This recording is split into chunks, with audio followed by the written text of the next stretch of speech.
Cradled in a cloud of fable, Tibet, the land of snows, was a place unknown to the world beyond its mountain walls for nearly a millennium. Exotic tales abounded of this unearthly people on the vast plateau embraced by the Himalayan mountains. But it was not a land to be entered abruptly by outsiders.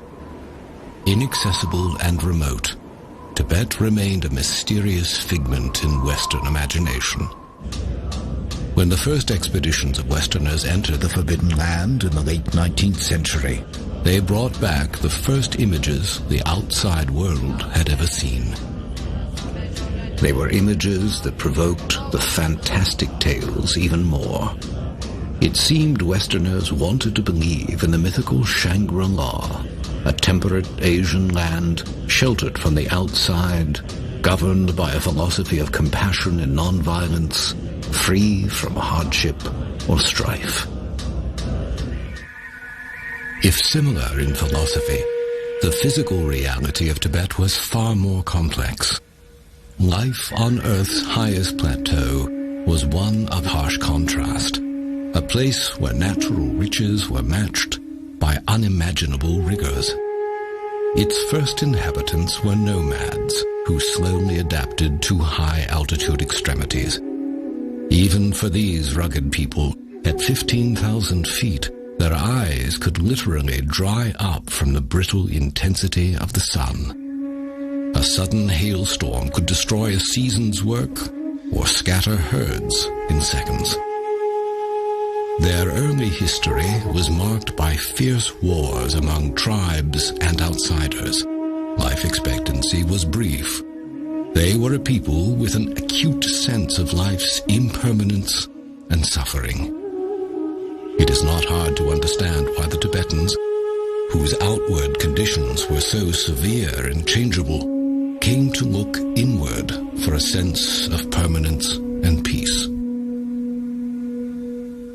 The king who had finally united them as a people wished to unite them in faith as well. He invited a charismatic leader from India, Padmasambhava, to bring Buddhism to his land. Tibetans had believed in a host of deities, both benevolent and wrathful. Overcoming sabotage from the leaders of this religion, known as Bon, was the challenge. Padmasambhava succeeded by blending these beliefs with the teachings of the Dharma, or Buddhist scriptures.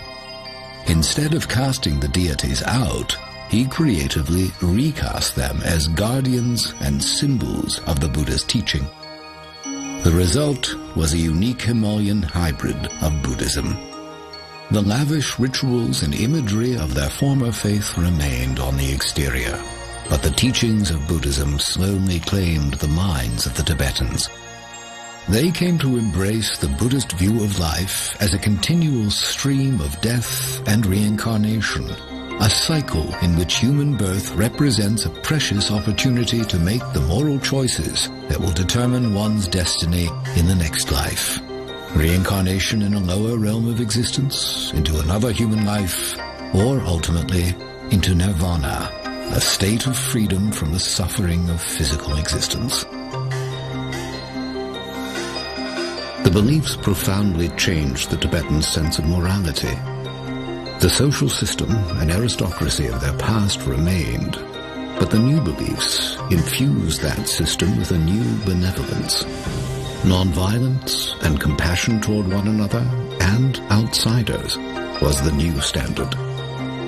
And the degree to which Tibetans integrated these beliefs into their everyday lives grew to be the signature of their culture.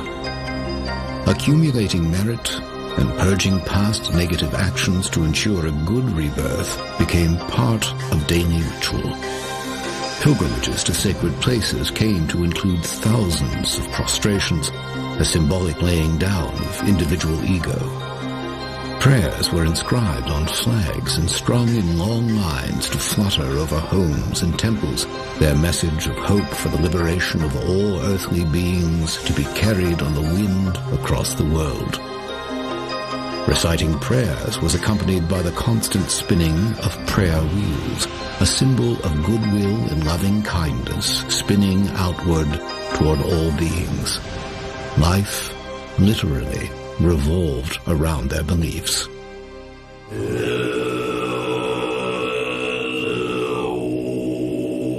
As a community, they sponsored monasteries for the study and practice of Buddhist teachings. These vast structures were homes for tens of thousands of monks and nuns, publishing centers for all Tibetan society, and libraries for ancient texts. Unlike the more ascetic forms of Buddhism, the Tibetan version embraced the arts and sciences as tools toward understanding the infinite.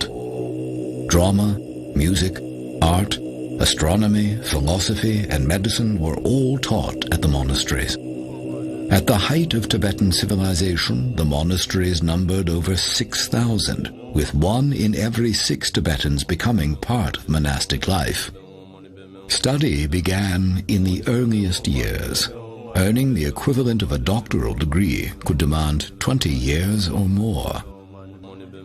The monks became the keepers of knowledge for all Tibetan society, and the thread linking all generations was a tradition of discipleship.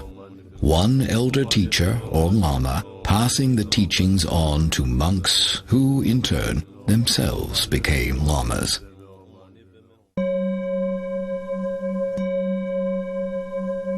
The new Buddhist beliefs also produced the most fascinating of Tibetans, the yogis. Unlike the Hindu yogi, performing contortions for the public, the achievements of the Tibetan yogi were achievements of the mind, unseen by others. The Tibetan yogi was a monk or layperson who, having studied the teachings of the Buddha as a scholar, wanted to actually experience their promise within his own mind, a state of existence called enlightenment. For the aspiring yogi, attaining enlightenment meant gaining an earthly preview of the bliss of nirvana. Through intensive mental and physical exercises in remote caves or huts, their goal was to rise above the suffering of samsara, or physical life, and discover the purest nature of consciousness. In their quest, meditation retreats could last for years. For centuries, Tibetans revered these yogis as the most mystical people in their society. They supported their pursuit of enlightenment by providing the monasteries with food, clothing, and currency. The yogis inspired Tibetans with the hope that freedom from the suffering of physical life might indeed be attainable.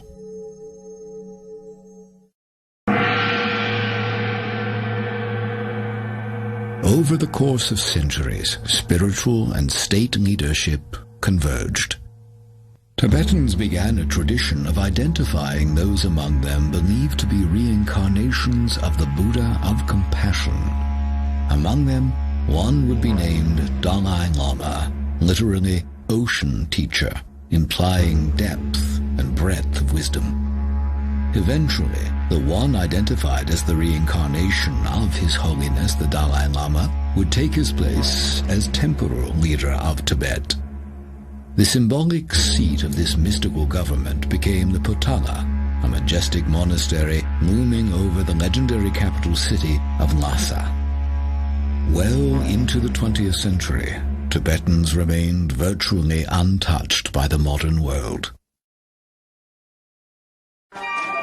The threatening thunder of a human storm grew louder in Tibet as the 20th century progressed. The Communist Revolution swept China, and with it came a surge of interest in controlling the land of Tibet.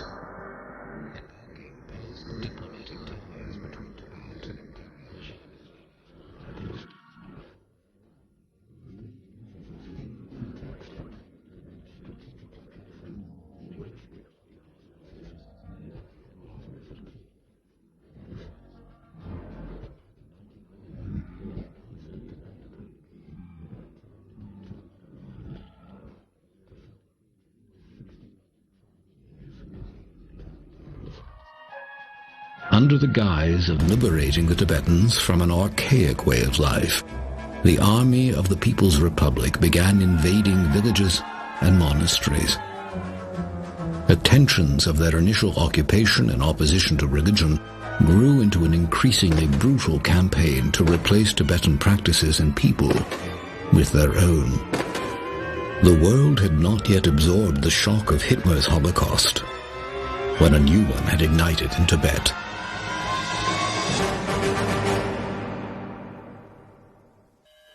The degree of the destruction is difficult to comprehend or communicate.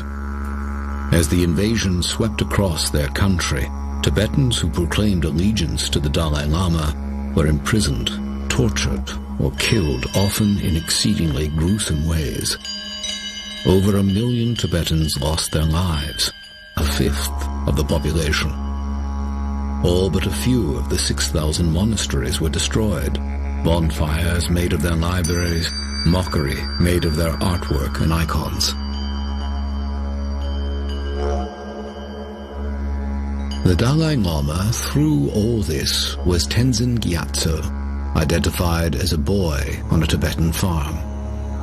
Remarkably, he was able to complete his rigorous studies despite the invasion, and Tibetans placed him in charge as a young teen, hoping he could reclaim their country. After his many attempts to negotiate with the Chinese, Tibetans feared their beloved leader would soon be kidnapped and killed.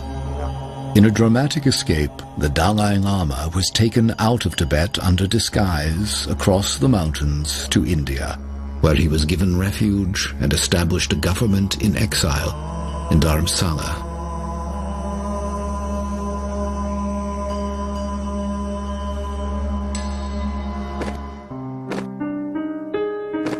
Chinese cruelty escalated in the years following the escape of the Dalai Lama, prompting a flood of Tibetans following His Holiness to India for refuge. Among them were a number of their revered yogis. After decades, the memory of that dark passage remains vivid.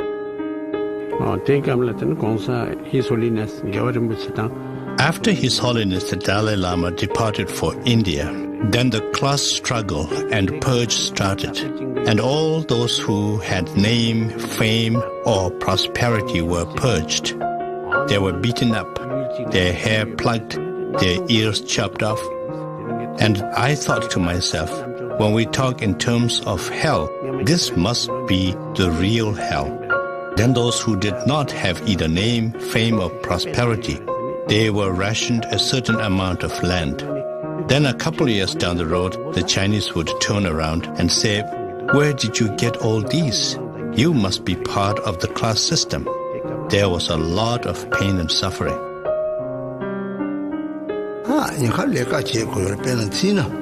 I was in Chinese prison for nearly 20 years.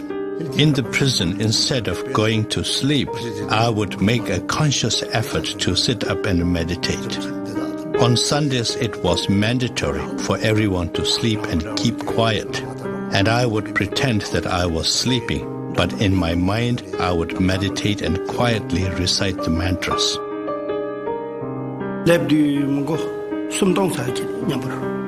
When I left my homeland, there were about 3,000 in my group. When we reached India, there were only about 500 left. Many were killed on the way by the Chinese. Many died because of hardship in the journey, and many went back to Tibet. Many days we had to go without food, and also many people got hurt. If it had been under normal circumstances, the same trip would have taken 3 months. But because it was an escape during a war, it took 2 years. We had to defend ourselves against the Chinese 9 times on the way. The 4th time, my father was caught by the Chinese.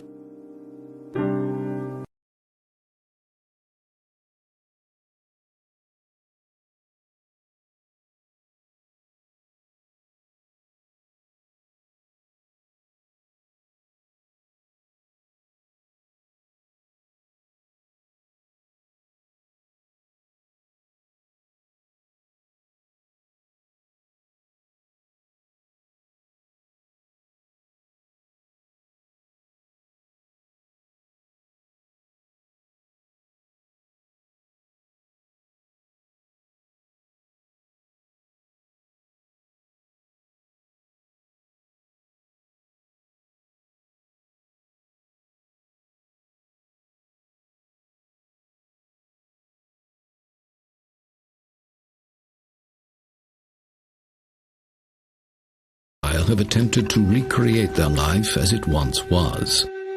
In the Indian Himalayas, there remain places sacred to Tibetans from long ago in their history that have taken on a new preciousness since the destruction of their homeland.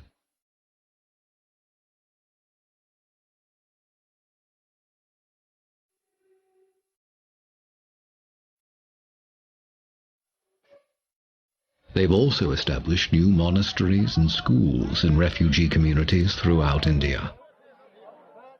The government in exile remains in Dharamsala, working to help their people rebuild their lives.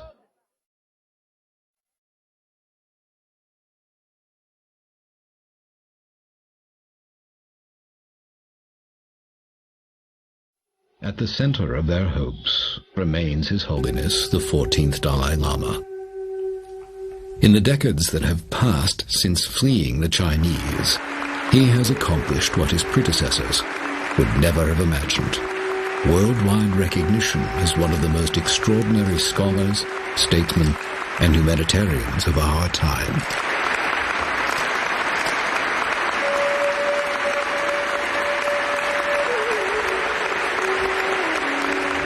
Our nation, Tibetan people, passing through very, very difficult situation, very difficult period. The period almost one ancient nation with unique and rich cultural heritage as well as spiritual heritage, now almost dying. I think, firstly, as a quite human nature, when someone, you see, who get all power, then eventually power spoil or destroy one's own sort of good quality. Then secondly, I think unfortunately, the totalitarian regimes, the communist sort of society or government system, is the dictatorship actually, I think, legalized, isn't it? So once you see this certain sort of structure, created that way, then the system or the structure itself, sometimes I think help to produce that kind of the person. Now I think the democratic China with open society, freedom of religious belief, freedom of speech, freedom of thought, freedom of information. I think that is the not only interest of the world community, but Chinese people themselves. But the destructive actions of the Chinese Communist government have not been stopped after decades of diplomatic effort on the part of the Tibetans. And as they watch the flame of their culture slowly being extinguished in their native land, the tradition of the yogis is also being extinguished. Despite the presence of monasteries and monks in exile, the complete cultural environment that produced the mind masters of the past no longer exists. Without the unbroken lineages of yoga teaching yogi, without the vast stretches of time to spend years in isolated retreat free from earthly distractions, and mostly without the devoted support of the ancient Tibetan civilization, the tradition of the yogis is nearing extinction. Once the most reclusive people in the world, they are coming forward now with unprecedented candor to preserve their legacy of 1,000 years. Living out their lives amongst us are the last of the master yogis of Tibet.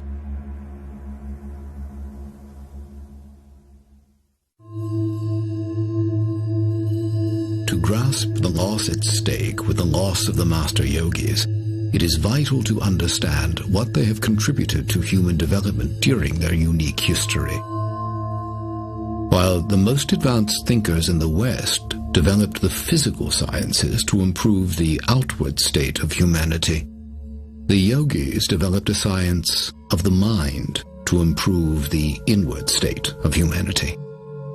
Improving the emotional and moral response of the mind was their lofty goal, to transform patterns of thinking and alter patterns of acting by conquering anger, aggression, greed, pride, jealousy, even subdue states of physical discomfort.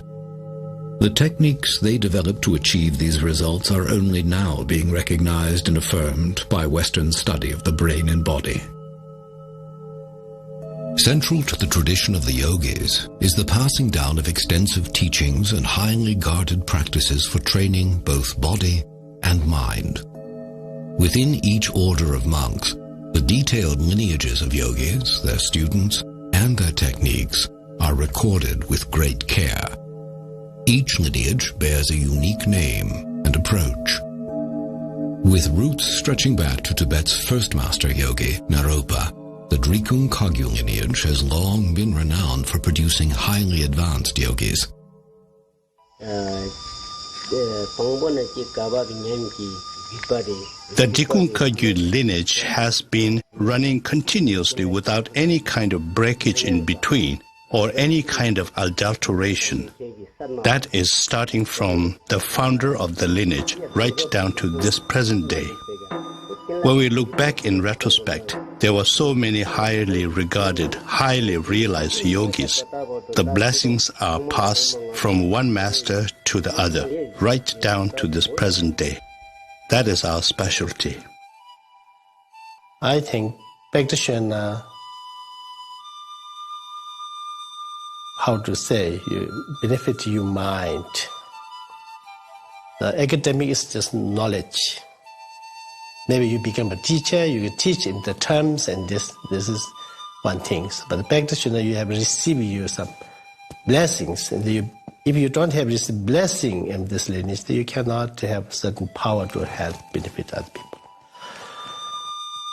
And also, someone who not go to the academic school, but his practice, he certainly opened his wisdom. And he also know other people, how they need to benefit. He will know. What is it then that defines a yogi? How do they differ from the ordinary monk? Outwardly, few clues are to be found. The most lucid answers to the question come from those who have walked the path themselves. A yogi is a person who has a profound experiential understanding of the true nature of all phenomena. The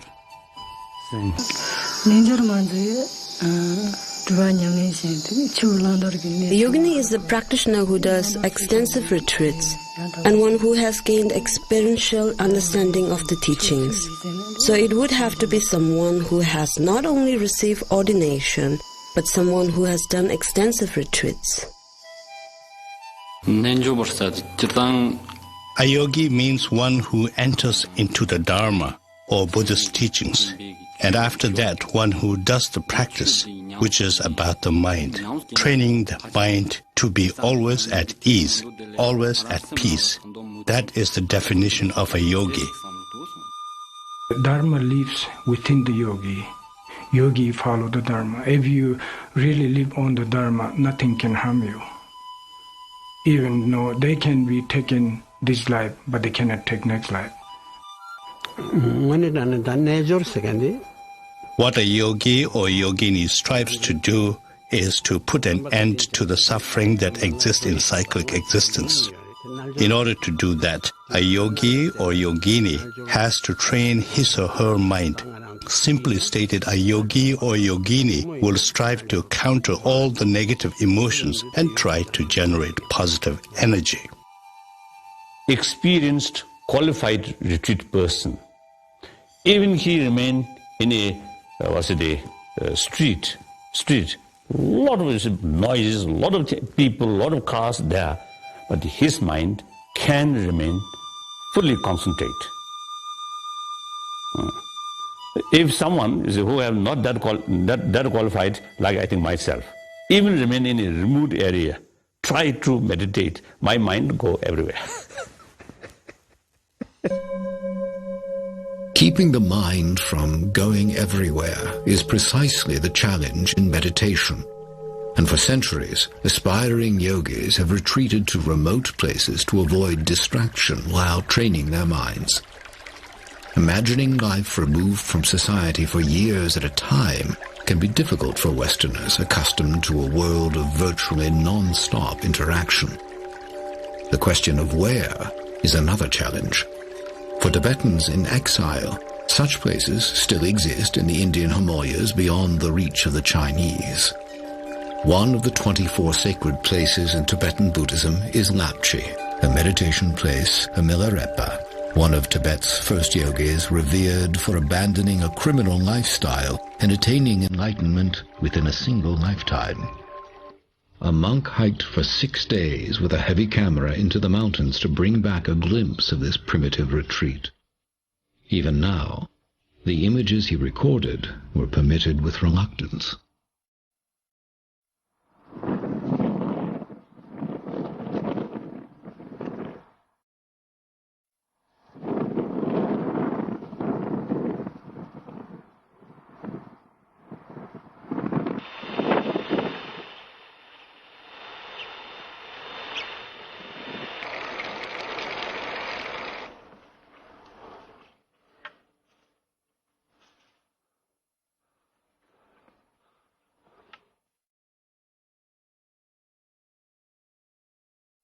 If the notion of pursuing enlightenment seems vague or inscrutable, the path of the yogi is in fact quite specific.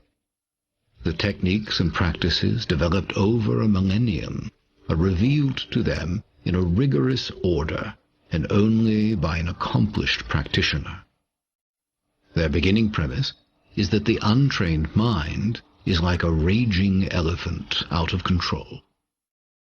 The yogi's initial task is to slowly put reins on the leaping, erratic thoughts of the mind by using specific tools, the repetition of core beliefs in mantras, and exercises to empty the mind of conceptual thought.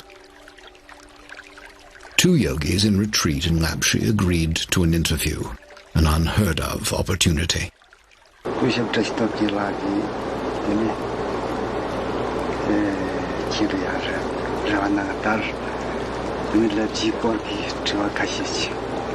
You have come to Lapchi when I have taken a few days' break in my retreat. This is an auspicious coincidence, and something like this can only happen because of past connections and aspirational prayers. Milarepa went on a very long retreat in Lapchi and reached enlightenment through the practice of Tummo. He left several footprints on the rocks of Lapchi, which attract many pilgrims.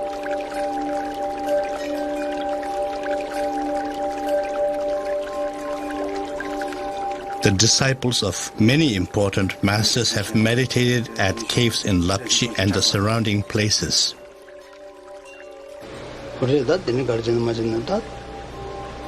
I am here on a retreat with permission from His Holiness Chetsang Rinpoche. After many years' retreat, I came to the conclusion that a human being's physical constitution in particular was a big impediment for serious practitioners.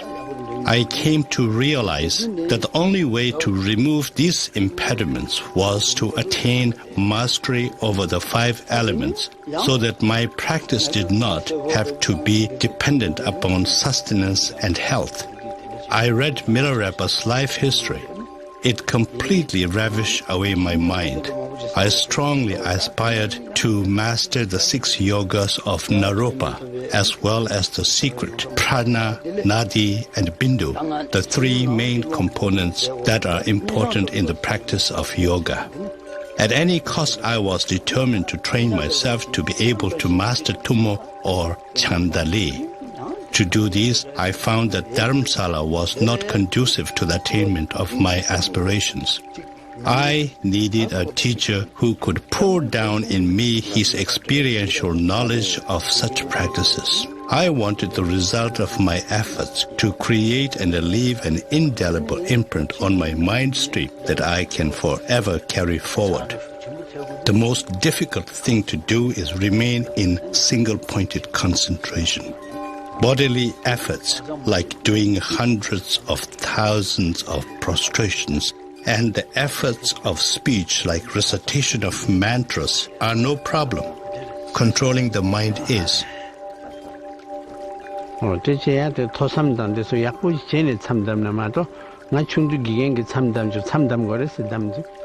I started my retreat when I was 9 years old.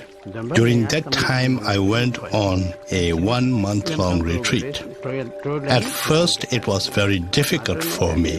You know, I was a little boy.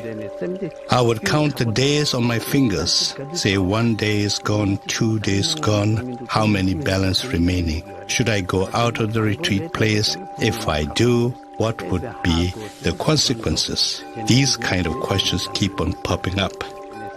And then, although verbally you are reciting the mantra, but your mind is really, really busy on trying to get out of the retreat place.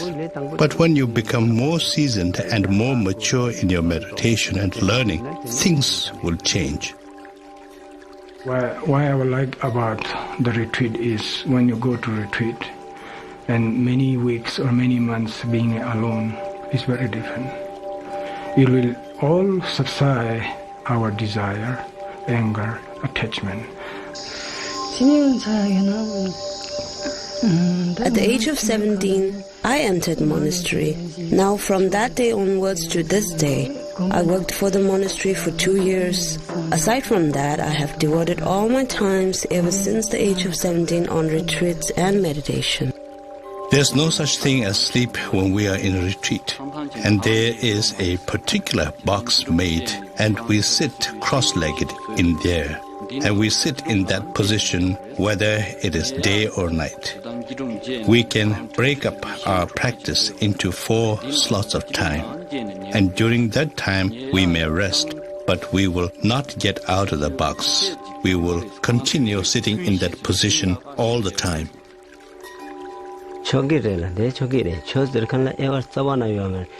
Whoever wants to go on a retreat, whether that person is nun, monk, or lay person, all are welcome. The dispensation of Dharma teaching is like the sun's rays. It is for everyone to enjoy. The job of a retreat master is to guide all of those who are on retreat, giving commentary on the teachings relating to the particular retreat that one is on. How many sessions a retreat person has to do in the course of a day, what kind of visualization, what method of meditation, how one should do the mantra recitation, what are the graduated paths to this particular practice. So these are the kinds of things a retreat master will guide those who are on retreat. Once you come out of the retreat after 3 years, 3 months, 3 weeks, and 3 days, you are a different person. If one is a different person after 3 years in retreat, the effect is exponential for those who have devoted decades to retreat. Indeed, the most profound evidence of the mind-altering effects of prolonged retreat are to be found in the oldest practitioners. Yet many of these elders have been imprisoned or killed in the half-century of Chinese occupation. Perhaps the oldest living Tibetan yogi is Drüang Rinpoche, possibly the most revered yogi alive today. Here, for the first time, he grants a filmed interview, a rare glimpse into the mind of a meditation master.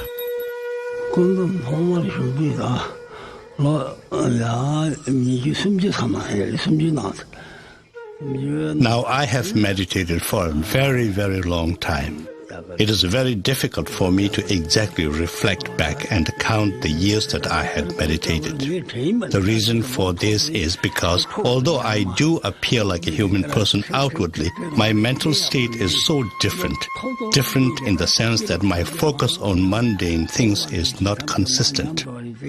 When one meditates, from the very day when one decides to go on solitary retreat, one has made a conscious decision to endure all kinds of losses: good clothing, good food, name, fame, and prestige. All these things one must be ready to forego and give up. We are rationed the barest minimum amount of water and roasted barley flour for our sustenance, so that we may be able to sit in a meditation posture. Only once in a week we would have the smallest possible amount of food for our sustenance. You have to persistently make a consistent effort and undergo all kinds of hardship. Without undergoing hardship, one would not be able to experience the mental state of all the glorious past masters. When I meditate, I can see all my former lives. I've been born in the realm of hell. I've been born as a hungry ghost. I've been born many times as animals. All these things become very, very clear when one is in meditation. I've gone through the 3 lower realms of existence many times. In my meditative absorption, I always go through the pardo or intermediate gap, which is to say, between death and rebirth. But there isn't a great deal of point going into these. When one understands this life and the life after as one, to such a person there's no need to go into these nitty-gritty things. When one's body is already dismantled in one's meditation, there's no question of death or discarding one's physical body.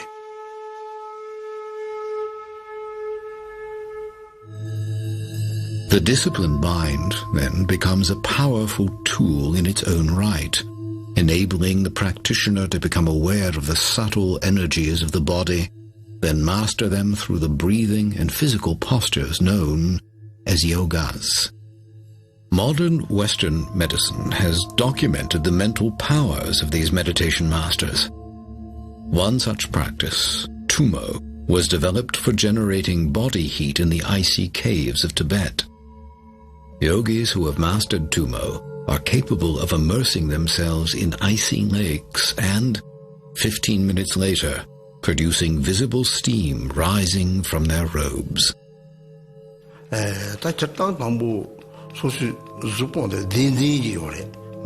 Tumo is a teaching that is strict and not one that is freely dispensed to whoever wishes to receive it. However, our environment and the time are very different now. So, backed by loving kindness and compassion, I am now showing it. And to me, it's not a violation of our yogic vows. Tumo is a practice that will bring about bliss and happiness, psychological as well as physical. The visualization is a lot simpler. When you visualize yourself as a fully blown up balloon that is hollow, then you visualize a little object inside you, glowing and generating heat. It is a very useful tool to help oneself and heal oneself. Other yogas were designed to benefit bodily health and to improve the length and quality of one's precious lifetime. While many basic yogas have been taught in the West for years, many of the more difficult and exotic yogas have been kept secret to preserve their purity. One such practice, Trulkor, was developed for opening the wind channels of the body, the pathways of energy associated with breathing. Through the practice of Trulkor, the yogi is able to improve breathing functions, help the body release toxins, and clear the mind. The filming of this demanding practice was permitted with great reluctance. In order to learn this thoroughly, it takes at least 2 years. But then you cannot leave it at that. You must do the practice all the time.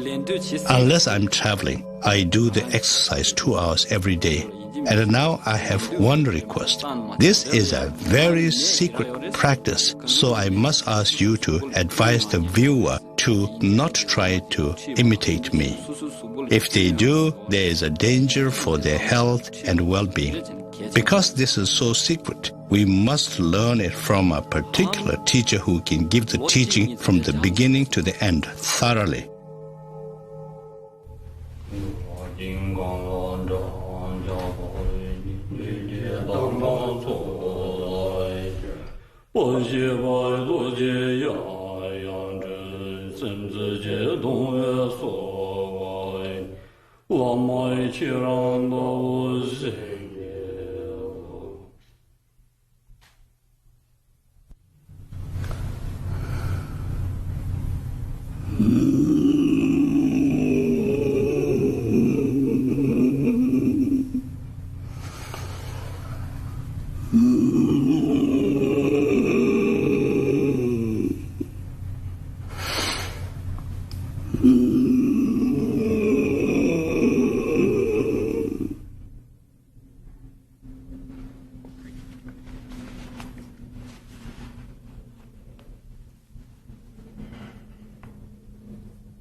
The yogi who has spent years practicing and has gained a high degree of mastery over both mind and body is said to have achieved a high level of attainment to have become a highly realized being.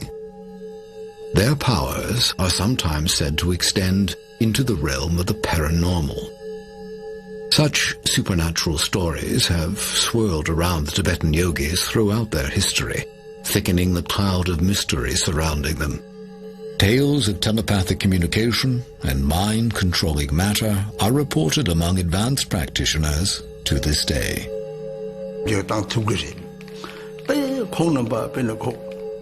The highly realized yogis can, of course, alter situations. There are many instances where the highly realized beings altered natural disasters. One example is where Chinese soldiers came to cause harm to a monastery or its inhabitants. All of a sudden, the change of weather, extreme poor visibility, the falling of hail, making it absolutely impossible for these people to come to their destination. There are so many different instances, far too many to narrate. There is a most wonderful and sacred meditation cave where it is said Guru Padma Sambhava meditated. I went there when I was only a boy, but I had a tremendous amount of devotion. When looking across the cave, I really felt like saying some prayers. I offered 3 prostrations and said, please show me some sign so that my devotions will further become stronger. And instantly there appeared a rainbow at the mouth of the meditation cave, and there I saw Guru Padma Sambhava. So I was just overwhelmed and really so very happy. And all my focus was on the mouth of the cave and Guru Padma Sambhava. There were a lot of nuns with me, and one of them said to me, Rinpoche, Rinpoche, watch your foot. It is sinking in the stone. And I had to look, and there was my foot, making an imprint in solid rock, because it was really, just as the nun said, it was sinking. At the age of 3, I was able to tell my previous lives. I was able to name my former sister. But now suppose I told you that I can remember all my former lives. Is anyone going to believe me? Therefore, just let's say that I was able to remember when I was a little boy.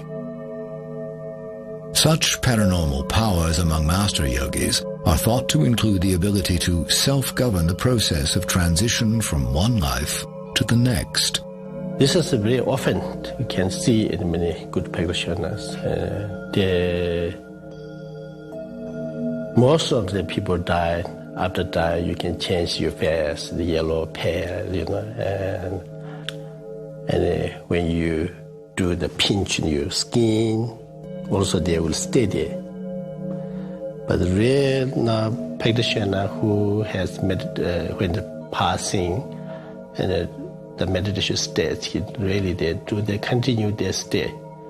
Then you pinch in here, this also like now, and they immediately going like this. And also they have a little bit heat and warm in heart center. Also the face is like the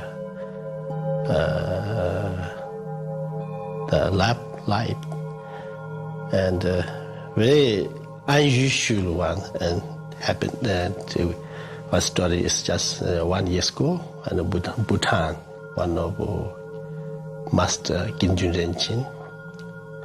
So he stayed more than 1 month, and they never changed. For aspiring yogis, events such as these imply control over the process of reincarnation.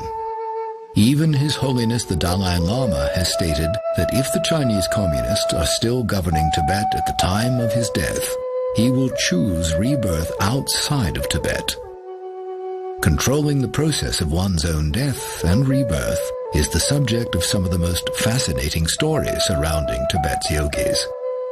Lama Drupon Samten recalls vividly one such event in his early years as a student, the death of his own teacher, Kemgor Rinpoche. This is my teacher, Kemgor Rinpoche. He invited all the students. He told he's going to pass away. No illness, nothing sign of death, nothing. He just normally get up, do his prayer, and he told his attendant to make a good tea, and then he make a tea over and over and until he's satisfied. And he says all this prayer together, and when he get to the completion state, he says, "This is the time for me to pass away." And just like a falling asleep, like a Buddha, no? Just he put his right hand under his chest and then lie down and look at each person. No, he's doing prayer for each person to benefit in the future. And he passed away. Telling stories such as these, indeed revealing any technique, tradition, or experience to someone who has not completed yogic training, was once a violation of yogic vows to extreme secrecy. The reason was to maintain the purity of the teachings.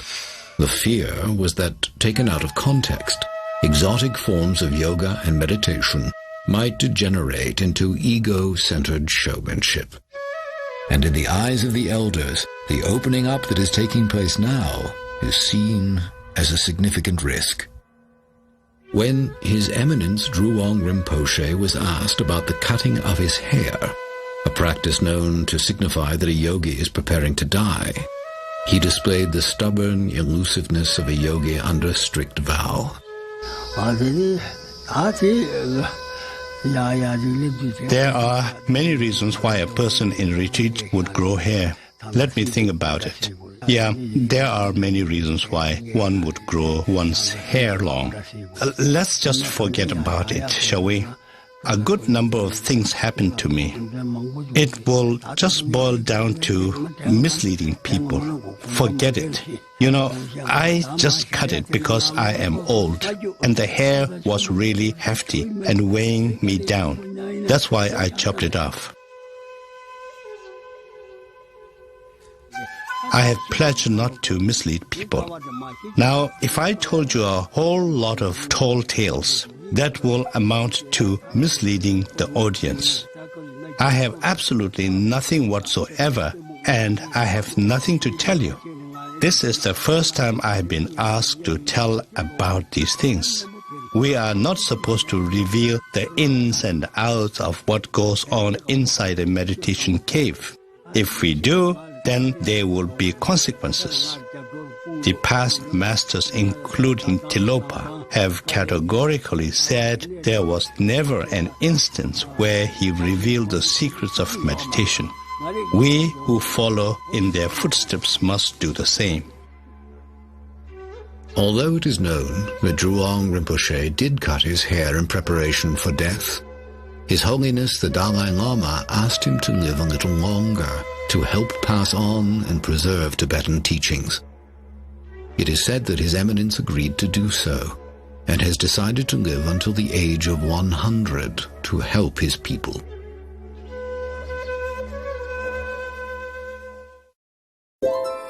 Beyond feats of mental, physical, or even supernatural control, perhaps the most impressive accomplishment of the Tibetan yogis is maintaining a stance of compassion and peace through a half-century of persecution. The teachings of loving your enemies and praying for those who persecute you are familiar in the West, but are, few would argue, among the hardest to practice. Skeptics may well point out that feelings of love and peace may be easily generated when you're by yourself in a cave, but not when you're coping with the human conflict inherent in real life. Yet, the claims of the Tibetan yogis have been put to the extreme test in the Chinese Holocaust. How does one retain compassion in the face of raw cruelty? Some use the ancient the text stated or says, the one's own enemy is the best teacher. Now, one example. So one old monk who in previously the Namgyal monastery, one monk of the Namgyal monastery. Now he spent almost 18 years in Chinese Gulag after 59. So after he released from the camp, eventually he joined with me here. So then one day I casually asked about his experience in the Gulag. Then he told me a few occasions he faced some danger. And I asked, what kind of danger? I thought danger of his life or something like that. Then he answered me, danger of losing compassion towards Chinese. So, that's we as a practitioner, we deliberately should try to keep compassionate attitude towards one's own enemy is very essential. I don't blame the people of China. I blame their policy or their culture, because it's a communist culture. The culture is at fault, not the people. In the ways of what we call samsaric beings, in the ways of the ordinary people, lay people, if I followed that, yes, obviously, yes, there would be sadness in my heart. And there were a lot of sufferings that were brought about to a lot of people and to myself. But as a practitioner who believes in the cause and effect, I'm a very, very happy person. I have no grudge against anybody. I have no grudge against the Chinese people or the Chinese government. Whatever befell on an individual, it was because of his past karma. Unhappiness does not crop up out of nowhere. It is a result of one's commission of negative karma in former lives. For example, when you cheated others, when you tried to defeat others, when you try to gain at the cost of others, these result in what we call the ripening of karma that brings about pain and suffering. So when you do negative deeds, the result is a state of mind that is often referred to as hell. When you have done positive deeds, it brings about happiness. I was born after the Chinese operation in Tibet. I am upset with them, and I am sad because the Chinese have been very ruthless to Tibetan people and my family. You name it, they have done it. At the same time, they have destroyed so many monasteries in Tibet. Maybe it is because I am still young and my practice is not strong enough yet. Maybe this is why I am upset with the Chinese. As an antidote to conquering very strong negative emotions, we would resort to doing the sevenfold Vairocana posture meditation. There are different wind energies inside a human person. In one posture, the wind which enables us to excrete waste enters into the central nerve channel, eliminating some of the negative emotions. When you broaden your shoulders and sit upright, the nerve or vein-related winds enter and get rid of ignorance.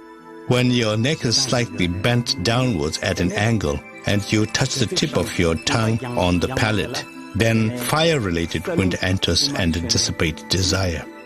When you lower your eye a bit so you almost see the tip of your nose, the space-related wind enters and gets rid of egocentric pride. When you sit cross-legged and remain in single-pointed concentration, then water-related wind enters and helps get rid of jealousy. These postures are a very good method of getting rid of some of the negative emotions. Our newer generations of Tibetans raised exclusively in exile, immersed in contemporary culture, displaying the discipline and compassion of their elders. Evidence of cultural erosion is appearing among younger Tibetans in exile. Demonstrations and violent protests are becoming increasingly common in refugee towns. Some are beginning to question the pacifist approach of their leader. Even so, the spirit of their native culture remains strong, and some still aspire to the example of past masters. In our life, we do many different things. We are in different professions, but we all have a single goal, and that is to be happy. And the only way to be happy is to believe in one's own mind that it can be happy, that it has happiness all the time. And that is very important to know, that is very important to notice. If we fail to notice that, then we start to expect external materials to make us happy. In our life, we change different things in the hope of being happy. We change our name, we change our dress, we change our food, we change everything. But we realize every time that this change has never brought the true happiness. So the only way to stop all this game is realizing the nature of mind, which is a Buddha and which is content and fulfilled and satisfied from the beginning. So although I still have desire, I still like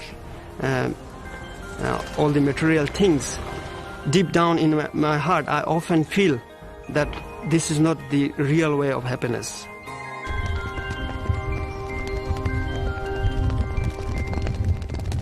Yet even the most earnest efforts of these young practitioners cannot maintain the tradition of the yogis as it once was. The number of authentic elders dwindles daily.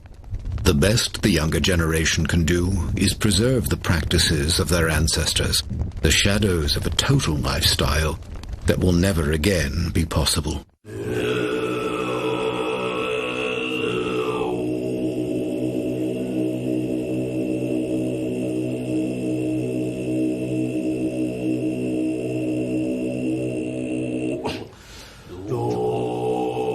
This observation by His Holiness the 14th Dalai Lama points to the irony of the Chinese Holocaust. Intent on destroying Tibetan culture, the Chinese have in fact successfully driven it out into the world.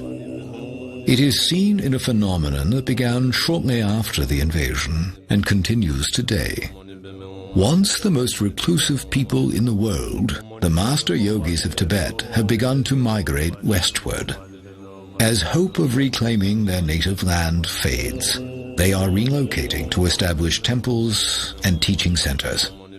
Now the Buddhism is developed in the West, so we have centers from South America, from Chile to North America to Canada, and we also have Baltic countries, in Central Asia, we have maybe 40 centers more than.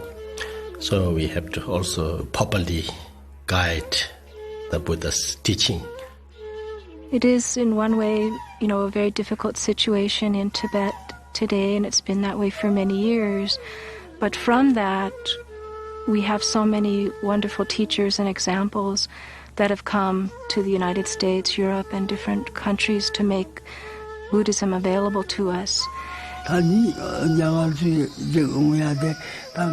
day His Holiness the Dalai Lama called me down and said, well, this is time now. It is time for you to actually come out of retreat.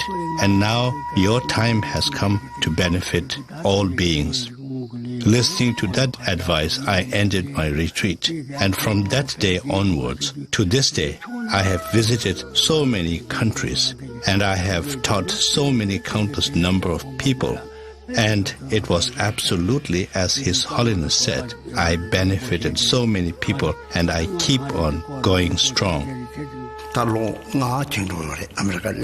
Now, since I came to the United States, it has gone 5 years. The job of all Dharma practitioners is to help other beings.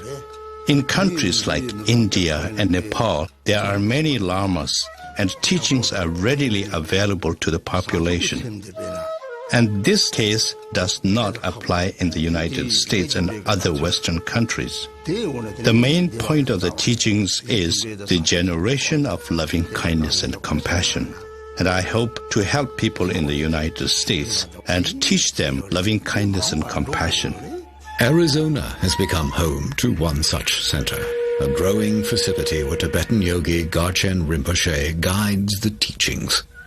Now, where the adobe dwellings of Native Americans once stood, clusters of retreat huts temples, and teaching rooms hug the rugged terrain of the Chino Valley.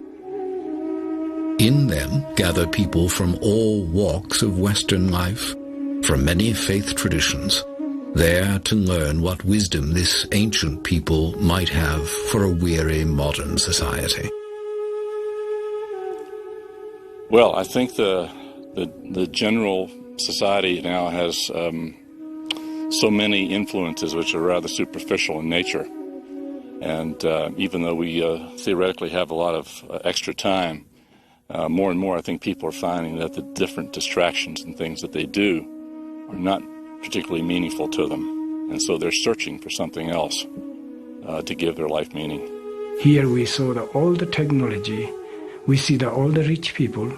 We have all the money. We can, whatever you want, the food, Chinese, all these different, you can get. But then people find out that having material, having technology is really not answer your inner question and not fulfill ultimate goal. And therefore, they have this kind of spirituality. Or say human society, there's love and compassion is the only way to bring peace and happiness. Garshin Rinpoche teaches patience a lot. Like, your worst enemies are your greatest teachers because they teach you patience. They teach you definite patience. And during school and when I'm at home, like, I have a 2-year-old little next door neighbor and he just gets on my nerves all the time. And so it's like, it gives me a lot of patience to practice. If I have a bad day, it makes me think about my bad day, reflect on my bad day, and there's a part that you should do every night. Like, you think of 2 things that you did bad in that day and try to fix them the next day, and then you think of 2 things that you did good that day and you try to do them the next day as well. I think it's very bad, it's very sad that we're losing yogis and we're losing someone who can connect us with our own enlightened nature. And from other point, those realized masters that comes here and comes to other countries can teach other people, and it was not possible before. And even there are so many people who even would not think about Buddhism until they would meet realized master. Just looking at our lamas that we have, like His Holiness, the Dalai Lama, and many wonderful Western lamas, when you look at them, you get some true feeling that they really have some kind of inner peace. And if we could receive those teachings from the yogis and put them into practice in our own lives, that is the way to save. That is the only way to save the lineage of the Tibetan yogis, and that's the most important thing to do, I think. Yeah.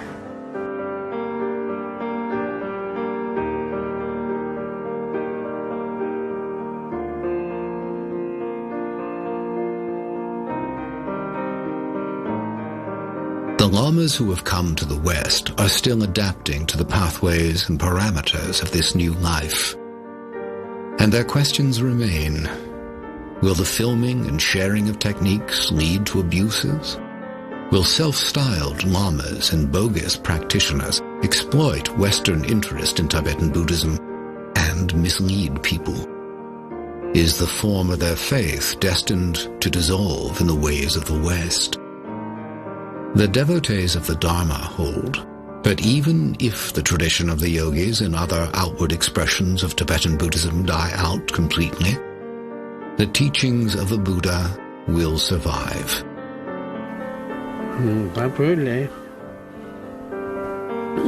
Because of the Chinese occupation, it is extremely difficult to have the same amount of yogis coming either inside Tibet or outside.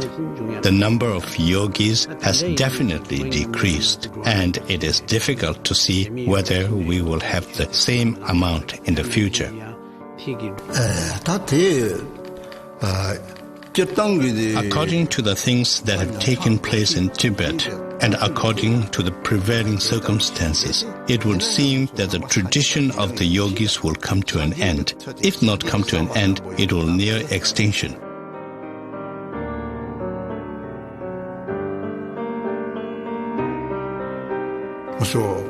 However, we are very confident that whenever there is a dip in the progress of the Buddha's teachings, there will be a proportionate recovery. So in that respect, I have faith that we will recover from it.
In its new soil. Can people who do not experience the daily hardships of the native Tibetans, Westerners who lived enveloped in material comfort, ever fully embrace a philosophy based on escaping earthly suffering? Or has material success left a big enough void of its own to drive the Western mind inward for solace? Even for those who seek to follow the example of the Tibetan elders, the human environment is drastically different. They are striving to train their minds, sustain intensive meditation, and maintain a disciplined compassion for their fellow humans, not in sheltered enclaves, but while living and working in the frenetic grip of a 24-hour society. Can any philosophy of compassion and non-violence be successfully practiced in the crucible of modern life? For now, the answers to these questions remain as mysterious as the minds of the master yogis themselves, living remnants of an ancient and vanishing civilization, human artifacts from the Tibet that once was.